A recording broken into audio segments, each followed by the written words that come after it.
realization of disappointment, expectations weren't met. Growing impatient because love hadn't arrived yet. It was like being subjected to your future. Initially exciting, it devastated you, having to witness the seconds slowly passing in the meantime, eye contact with you, led on hospital rooms, elementary schools, games, plays, and graduations.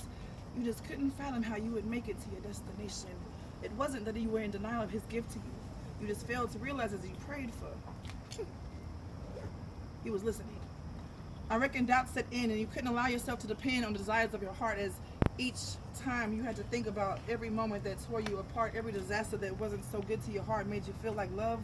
was hurting you. The absurdities that we were exuding just to say that love would hurt, but sometimes that pain was just enough for you to lay down burdens and realize that love comes in so many forms, fashions, ideas, and pants. Sometimes we have to realize that at first glance we don't realize what it is that keeps us connected, but sometimes the connection is something so vivid, something so strong that nothing in the entire world could ever make you think that it was too long. Like being able to say I do is so much more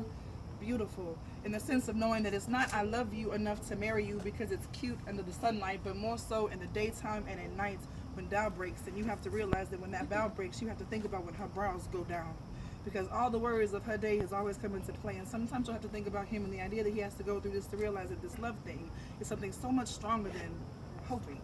that it'll last long enough to realize that the organic growth you have gone through is just enough to say that I accept you for who you are, how you are, and whatever you will be, and realize that that is what love brings. Being able to accept those for who they are, how they are, and whatever they will be, realizing that tomorrow might bring you to be something completely different from what you were ever destined to be, fashioned to be fashionably. But sometimes we have to realize that we can only fast ourselves to be something worth holding on to, like love. How your fingers interlock and you hold it in deep and tight and tucked between your breasts, because you have to think about the ways you digest the idea of being able to say that love is to be confessed in an essence, but more so in that deep breath.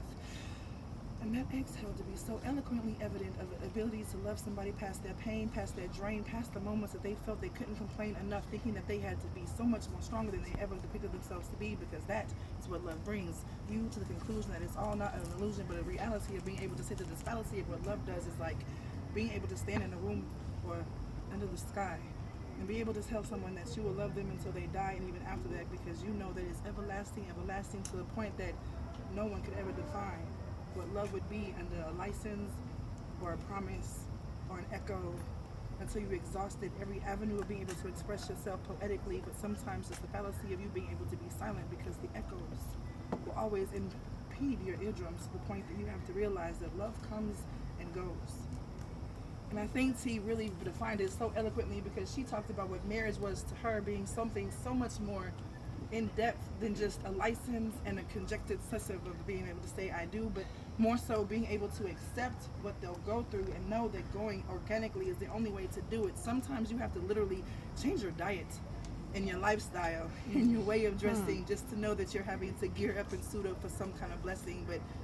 to be in the circumference of what happens when there's a circle of people around you loving you, supporting you, and everything that you do, and know that it's the epitome of what hope brings when you allow yourself to be loved the way you do. What a beautiful gift. Blessing.